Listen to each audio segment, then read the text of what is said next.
Leader, third party.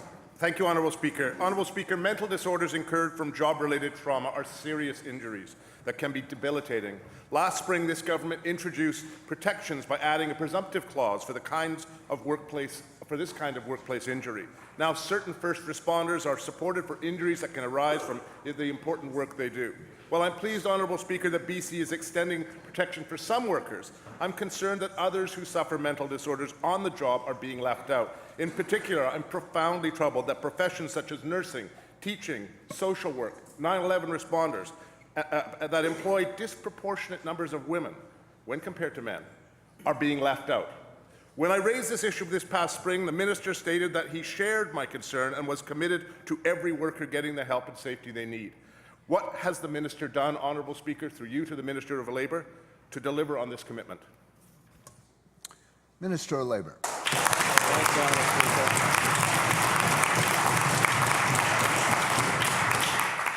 Mr. Speaker, I want to thank the member for the question, and I really want to thank him for his passion about workers' health and safety, because I do share that passion, Mr. Speaker.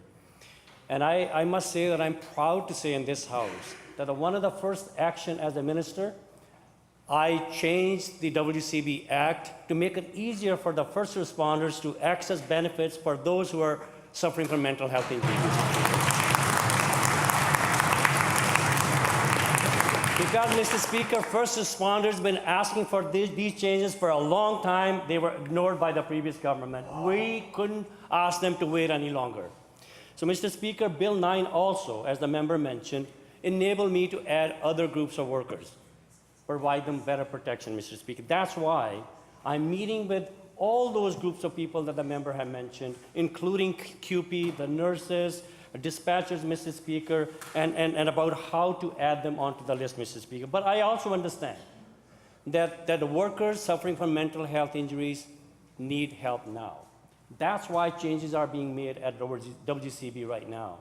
With additional staff, Mr. Speaker, more mental health claims are accepted now in a timely fashion, and support is provided to them as and when they need it, Mr. Speaker, because this is in view that health and safety is my #1 priority, Mr. Speaker. I will continue to work to make all workplaces in BC safest in the country, and those who are injured at workplaces are treated with respect and dignity.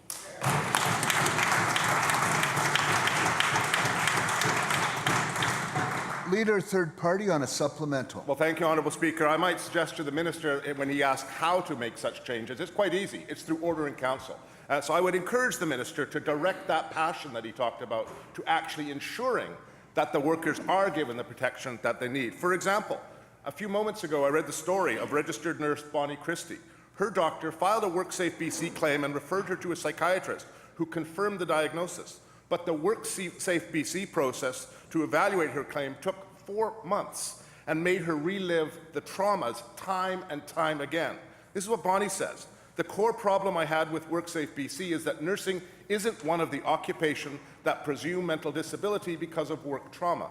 To get my claim accepted, I had to retell my story over and over to WorkSafe BC, a story that I told you a few minutes ago.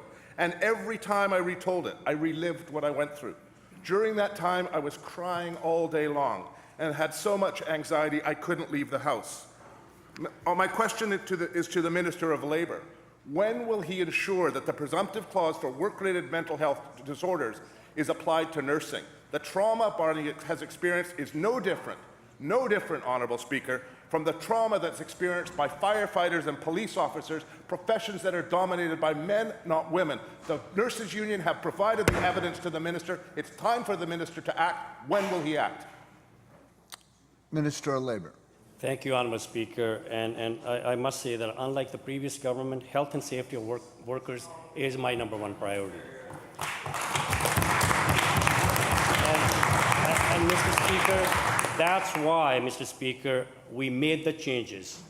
And I'm so proud of those changes, and we realize more need to be done, Mr. Speaker. The legislation was a first step. It allows me to add other groups of workers onto the list, Mr. Speaker. That's why we are actively working with those. And I will be meeting with nurses later on today who will be providing with more evidence why they should be added, Mr. Speaker, onto the list. So, Mr. Speaker, we are actively working with those groups. But WorkSafe has been working with those groups right now by adding more staff, helping those people suffering from mental health injuries, Mr. Speaker, because I just want to say to the House here as well that every worker in this province is entitled to mental health coverage through WorkSafe. And Mr. Speaker, we are adding more resources to help them as we go forward. But I am working with nurses, I am working with other groups so that we can add them onto that list to provide them better protection. Thank you, Mr. Minister. Speaker, I want to ensure that all workers go home after the end of their shift safe and healthy.